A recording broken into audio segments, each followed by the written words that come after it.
Blink and you'll miss it on a map. But this tiny 110-acre plot of land has shaped emperors, inspired revolutions, and even negotiated with fascists. This is the story of Vatican City, how a pagan hillside, soaked in blood and legend, transformed into the world's most famous spiritual fortress. But the Vatican's story doesn't begin with marble domes or Michelangelo's frescoes. It begins in the dirt, on a forgotten hillside just beyond the walls of ancient Rome, a place once called Ager Vaticanus. Back then, the land was swampy and snake-infested, cursed according to Roman augurs, those who claimed to read the will of the gods. They warned it was no place to build. Yet, like many sacred sites, something about it drew people in. Over time, a necropolis emerged, a city of the dead. And among the tombs was one that would change everything, the humble grave of a fisherman from Galilee. His name was Simon, later called Peter, the man early Christians believed was chosen by Jesus to lead them. According to tradition, Peter was crucified under Emperor Nero, upside down at his own request, saying he was unworthy to die like his Christ. He was buried quietly on that hill, but even in death he wouldn't remain unknown.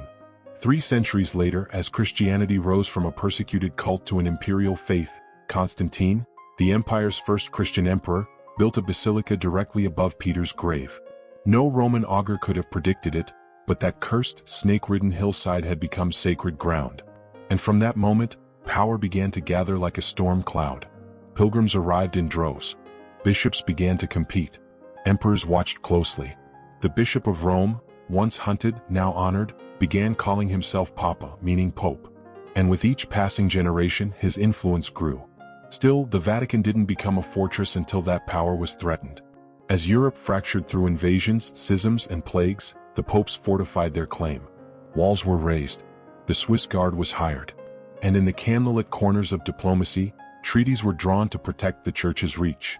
Then came the 20th century, and with it, the papacy's greatest modern reckoning. In the 1920s, Mussolini's fascist regime sought legitimacy, while the Church sought survival.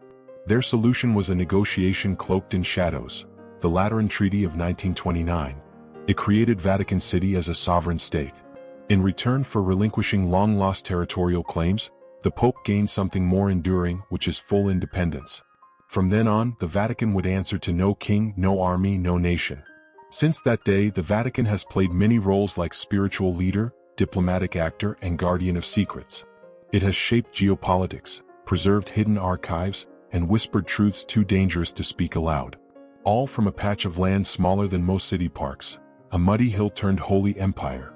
Vatican City may be small, but its shadow stretches across centuries, from the tomb of a fisherman to the courts of emperors, from ancient relics to modern influence.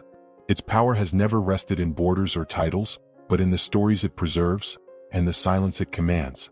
Because sometimes the smallest places hold the loudest echoes of history. Thanks for watching. If you enjoyed this journey, don't forget to subscribe for more stories where the past reveals its hidden grip on the present. Until next time, stay curious,